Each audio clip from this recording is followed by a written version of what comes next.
নমস্কার বন্ধু। প্রথমেই দেখে নেব আজকের সবচেয়ে বড় খবরগুলো। শুরুতেই শিরোনাম। নাগরিকত্ব নির্ধারণ আমাদের কাজ নয়, সুপ্রিম কোর্টে স্বীকার নির্বাচন কমিশনের।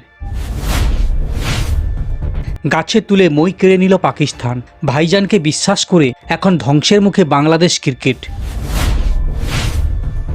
আজীবন দেওয়ার টাকা নেই, জেলে বসে নিজের মামলার সওয়াল করতে চান মাওবাদী অর্ণব দাম। খড়গপুর শহর কার, হিরণের দ্বিতীয় বিয়েতেই পূর্ণ রাজপাট ফিরে পাবেন দিলীপ ঘোষ। শুনানিতে অনুপস্থিত, নো ম্যাপিং, ভোটারদের বড় সংখ্যা, তালিকা থেকে নাম বাদ পড়ার আশঙ্কা বাড়ল। এরপরে আসি বিস্তারিত খবরে। নাগরিকত্ব নির্ধারণ আমাদের কাজ নয়, সুপ্রিম কোর্টে স্বীকার নির্বাচন কমিশনের। ভোটার তালিকা সংশোধন নিয়ে দেশ জুড়ে চলা উদ্বেগের মাঝে সুপ্রিম কোর্ট বড়সড় স্বীকারোক্তি দিল নির্বাচন কমিশন। শীর্ষ আদালতকে কমিশন সাফ জানিয়েছে, কাউকে দেশ থেকে তাড়ানোর লক্ষ্য তাদের নয়, কেবল ভোটার তালিকা শুদ্ধ করে তাদের একমাত্র উদ্দেশ্য। নাগরিকত্ব নির্ধারণ করা বা কেউ দেশে থাকবেন কিনা সেই সিদ্ধান্ত নেওয়ার এখতিয়ার কমিশনের নেই। আদালতে কমিশনের বয়ান, বিশেষ নিবিড় সংশোধন অর্থাৎ এসআইআর প্রক্রিয়া বৈধতা চ্যালেঞ্জ করে দায়ের হওয়া মামলায় প্রধান বিচারপতি সূর্যকান্ত এবং বিচারপতি জয়মাল্য বাগচির বেঞ্চে শুনানি চলছে। সেখানে কমিশনের আইনজীবী রাকেশ ত্রিবেদী স্পষ্ট করেন, ভোটার তালিকায় নাম না থাকার অর্থ এই নয় যে ওই ব্যক্তি ভারতের নাগরিক নন। 18 বছরের ঊর্ধ্বে প্রতিটি নাগরিকের নাম তালিকায় তোলা কমিশনের সাংবিধানিক দায়িত্ব, কিন্তু নাগরিকত্বের শংসাপত্র দেওয়া তাদের কাজ নয়। ঐতিহাসিক প্রেক্ষাপট ও আদালতের পর্যবেক্ষণ। শুনানি চলাকালীন বিচারপতি জয়মাল্য বাগচি ভারতের বৈচিত্র্যময় ইতিহাসের কথা স্মরণ করিয়ে দেন।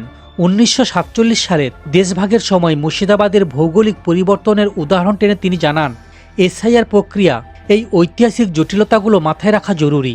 ভোটার তালিকায় নাম না থাকলে কেউ যাতে সরাসরি পরিষেবা থেকে বঞ্চিত না হন সেদিকেও নজর দেওয়ার ইঙ্গিত দেন আদালত। বিতর্ক থাকলেও এসআইআর প্রক্রিয়া থেকে সরছে না কমিশন। বুধবার ভারত মণ্ডপে এক আন্তর্জাতিক সম্মেলনে মুখ্য নির্বাচন কমিশনার জ্ঞানেশ কুমার সাফ জানান, গণতন্ত্র রক্ষা ভোটার তালিকা নির্ভুল হওয়া জরুরি। বিহারের উদাহরণ টেনে তিনি জানান, সেখানে শুদ্ধিকরণ প্রক্রিয়ার পর কোনো অভিযোগ বা পুনর্নির্বাচনের প্রয়োজন পড়েনি। বাংলা বা তামিলনাড়ু, যেখানেই বিতর্ক হোক না কেন, ভোটার তালিকা সংশোধনের কাজ নিয়ম মেনেই চলবে। এরপরে যে খবরে আসি, গাছে তুলে মই কেড়ে নিল পাকিস্তান, ভাইজানকে বিশ্বাস করে এখন ধ্বংসের মুখে বাংলাদেশ ক্রিকেট। কথায় বলে, বিপদকালে বন্ধু চেনা যায়, কিন্তু বন্ধু যখন বিপদের ছদ্মবেশ ধরে আসে তখন হয় মুশকিল।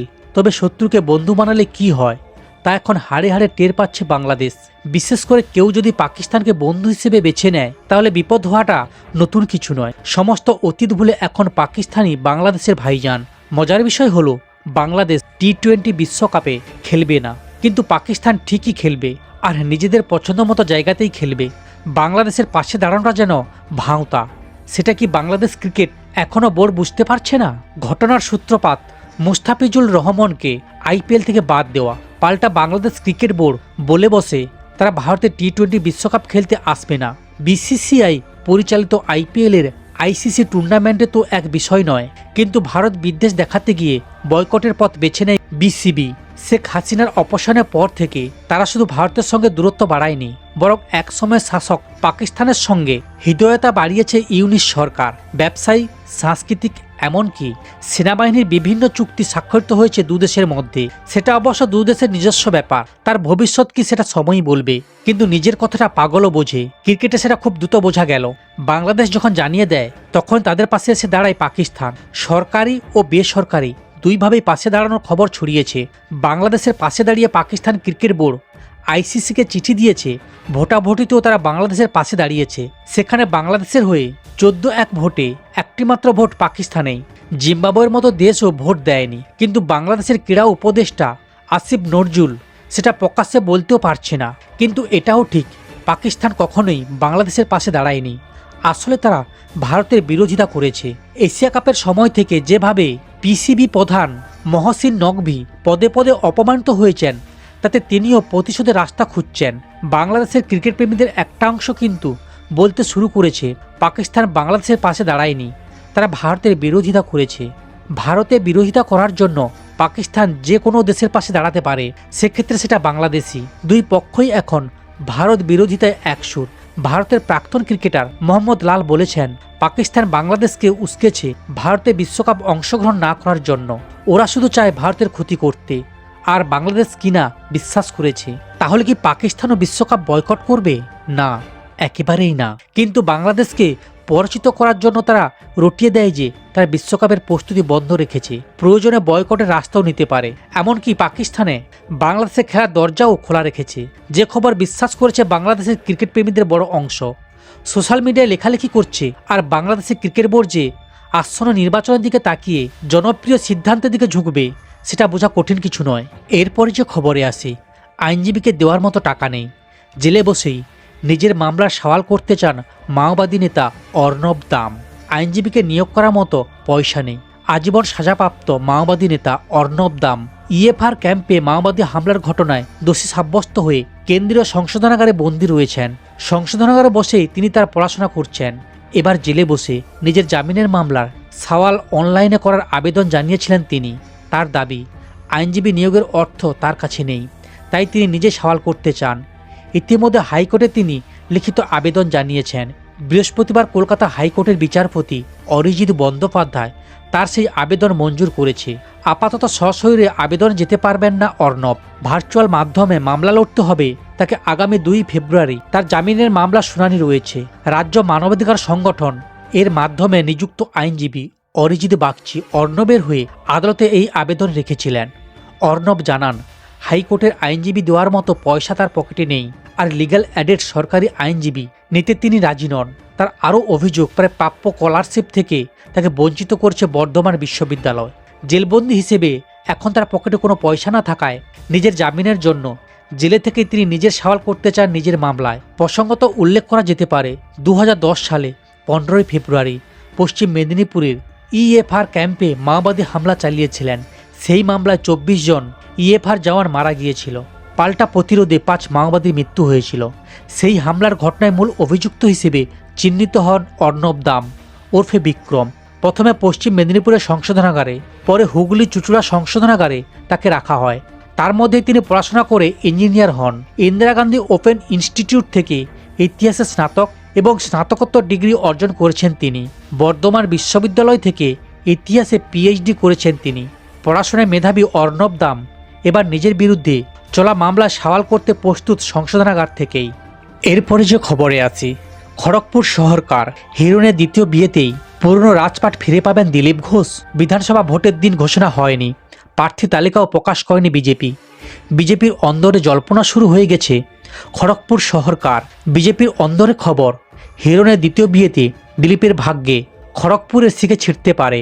বিধানসভা ভোটের দিন ঘোষণা হয়নি, প্রার্থী তালিকাও প্রকাশ করেনি বিজেপি। অভিনেতা তথা সাংসদ হিরণ চট্টোপাধ্যায় দ্বিতীয় বিয়ে। সম্প্রতি বিয়ে করছেন হিরণ চট্টোপাধ্যায়। সোশ্যাল মিডিয়া থেকে উত্তাল সংবাদ মাধ্যম, যা কিছুটা হলেও অস্বস্তিতে ফেলে দিয়েছে বিজেপি শীর্ষ নেতৃত্বকে। যদিও বিজেপি নেতারা বিষয়টিকে ব্যক্তিগত ব্যাপার বলে এড়িয়ে যাচ্ছেন, কিন্তু বিজেপির অন্দরে জল্পনা, হিরণের দ্বিতীয় বিয়ে ভালোভাবে নেয়নি বিজেপির রাজ্যের শীর্ষ নেতারা। খড়গপুর শহর দিলীপ ঘোষের খাস তালুক, নিজের হাতের তালুর মতোই চেনা। এই কেন্দ্র থেকে তিনি বিধায়ক হয়েছেন। 2019 সালের লোকসভা বিধানসভা নির্বাচনে তাকে মেদিনীপুরে প্রার্থী করা হয়েছিল। সেখান থেকে তিনি জিতে সাংসদ হয়েছিলেন। তারপর গত লোকসভা নির্বাচনে তাকে প্রার্থী করা হয়েছিল বর্ধমান আসানসোল কেন্দ্রে, কিন্তু মন থেকে তা মেনে নিতে পারেননি। যদিও দিলীপ ঘোষ হেরে যান তৃণমূল প্রার্থী কার্তিক আজাদের কাছে। তারপরে তিনি দল থেকে কিছুটা হলেও দূরত্ব বজায় রেখে চলছিলেন। বিজেপিতেও কোণঠাসা হয়ে পড়েছিলেন দিলীপ ঘোষ, যদিও বর্তমানে তিনি অনেকটাই সরব হয়েছেন। মেদিনীপুরে মিটিংয়ে ডাক না পেলেও অমিত শাহের মিটিংয়ে তাকে ডাকা হয়েছিল, কিন্তু এখন তিনি আগের তুলনায় অনেকটাই সরব। দু একটি কারণে এখন থেকেই প্রশ্ন উঠছে, খড়গপুর সদর বিধানসভা কেন্দ্র কার? দিলীপ ঘনিষ্ঠের আশা, হিরণের দ্বিতীয় বিয়ের পর তাকে এই কেন্দ্র থেকে আর প্রার্থী করবে না বিজেপি। সেক্ষেত্রে এই কেন্দ্র থেকে আবার ভোটে লড়তে পারেন দিলীপ ঘোষ। যদিও দিলীপ ঘোষ সরাসরি কিছু না বললেও সেই ইঙ্গিত দিয়ে রেখেছেন। এরপরে যে খবরে আসি, শুনানিতে অনুপস্থিত, নো ম্যাপিং, ভোটারদের বড় সংখ্যা, তালিকা থেকে নাম বাদ পড়ার আশঙ্কা বাড়ল। পশ্চিমবঙ্গে ভোটার তালিকা এসআইআর প্রক্রিয়া উত্থাপিত প্রশ্নের কেন্দ্রে এবার নো ম্যাপিং ভোটাররা। নির্বাচন কমিশনের পাঠানো নোটিশ হাতে পাওয়ার পরও শোনা যাচ্ছে 3 লক্ষের বেশি ভোটার শুনানির টেবিলে হাজির হননি। ফলত তাদের নাম চূড়ান্ত তালিকা থেকে বাদ পড়ার সম্ভাবনায় জোরালো হচ্ছে। কমিশন সূত্র অনুযায়ী প্রায় 32 লক্ষ নো ম্যাপিং ভোটারকে শুনানির নোটিশ পাঠানো হয়েছিল। তাদের পরিচয় বা পুরনো এসআইআর এর সঙ্গে লিঙ্ক মিলিয়ে দেখা ছিল মূল লক্ষ্য।